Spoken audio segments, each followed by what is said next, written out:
dream, the first thing I try to do before nose hold, before finger through palm, is I try to levitate something, try to throw something through a wall. And if I can't, I'm usually not dreaming. Oh yeah, because telekinesis is not real, obviously. And, do you still have trouble with doing anything in lucid, such as flying, walking through walls, anything of that sort? There's some things that I haven't tried, but recently I've been having some trouble with flying. At first it was extremely easy, and I couldn't see why anybody would ever have any problems with it. But the last few times I've tried to really get up and go flying, just shoot off, I can't get very far off the ground. And again, it's a matter of knowledge, it's a matter of belief, and I just have to get in the right mindset. Yeah, it's also a matter of awareness, like the more aware you are that you're in a dream, because you can know you're dreaming, but you're not kind of all the way there. If you can get at least 80% of you there, like knowing that you're dreaming, you'll probably be able to do most things.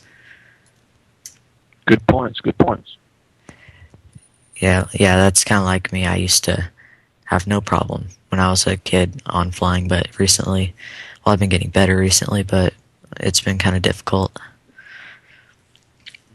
So we're going to take a quick break real quick, and we'll be back in a second.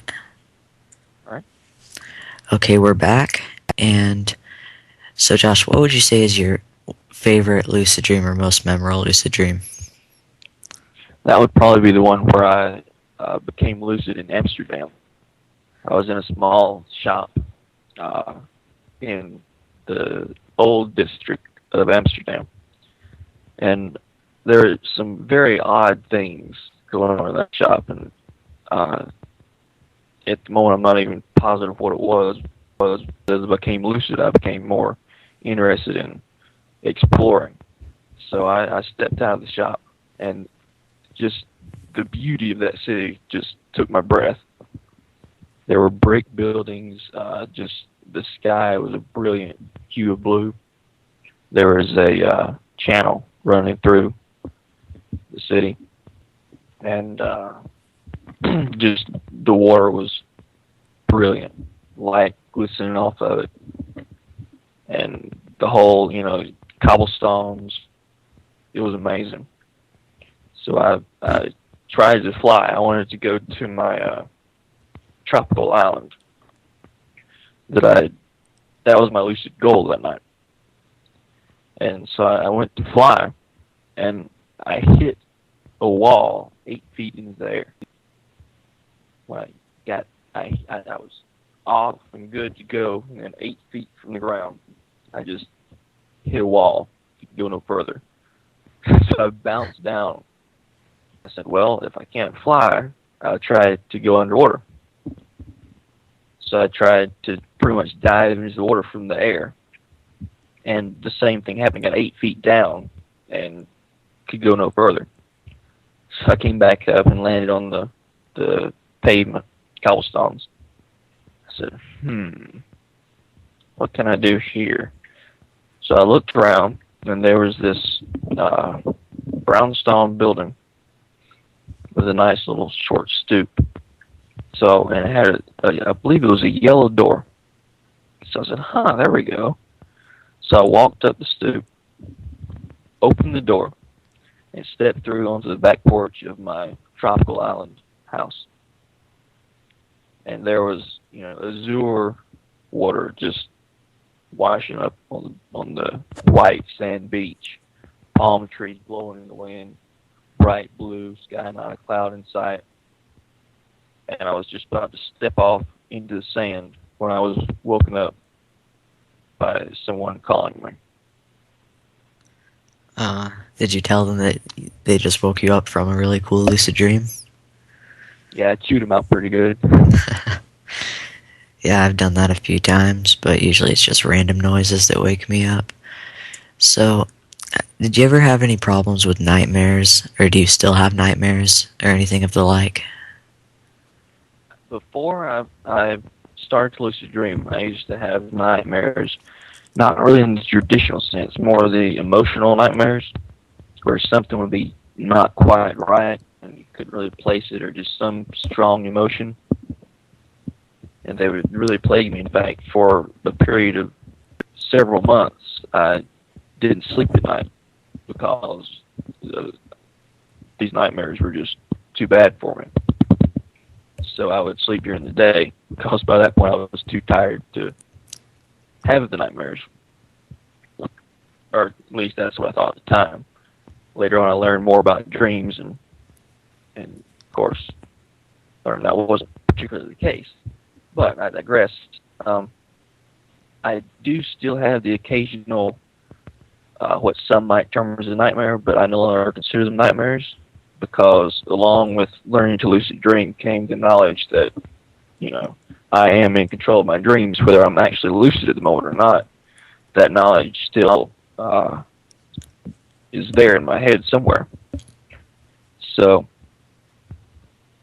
nightmares no longer scare me in any way. So I'll wake up from a nightmare and say, man, that was a cool dream. I got to go try to get back into that.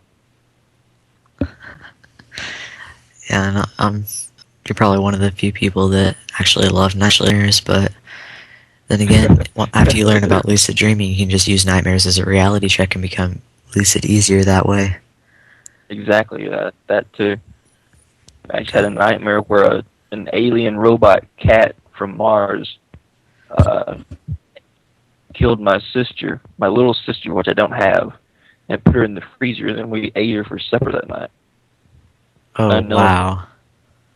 And I woke up from that dream and I was like, wow, that's a pretty cool dream. I wonder if I can finish that, because the dream ended before I could figure out what happened to the alien robot cat. So, yeah, storyline dreams are the best. Oh yeah. What are some of your dream signs that you might be used to become lucid? Well, of course they do. They vary often, but snakes are always a big thing. Typically, it'll be a large snake or multiple large snakes trying to eat me or my dog, or both of us. They're very prominent in my dreams, from one where a giant rattlesnake was trying to eat my golden lab, Daisy, to a dream where I was stuck on a very small island in a cage with thousands of giant anacondas. Oh, that sucks. Yeah, I think also, the only... Oh, yeah. Continue. Oh, also, water. Bodies of water are a dream sign for me. Anywhere from creeks to lakes to the ocean.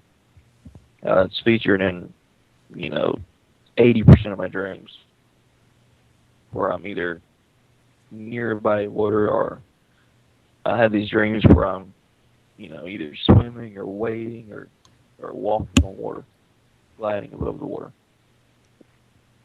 And, of course, there's always the usual sex. Yeah, the only dream sign I've really used to become lucid is looking in the mirror and seeing that I had a haircut, which I'm not going to be getting one anytime soon if it goes my way. So techniques. What's one of your most successful or favorite techniques, or a few of them? The most successful is probably DILD, dream-induced lucid dreaming, where I just spontaneously realize I'm dreaming or do a reality check. But also I've had great success with DEILD, dream exit reentry induced lucid dreaming. The ones I haven't had I've never really had any success with wilding, the wake induced lucid dreaming. That's always pretty much fallen flat for me the few times I've tried it. But most of my dreams come from DILDs. Oh, yeah, same for me. What are some common reality checks that you think are very successful or your favorite that just work for you all the time? Ones I've found that no one is always certain, so I do no less than 4. Usually my first instinct is to subtly try to telekinetically lift or throw something, and with a gesture of a finger or just a thought.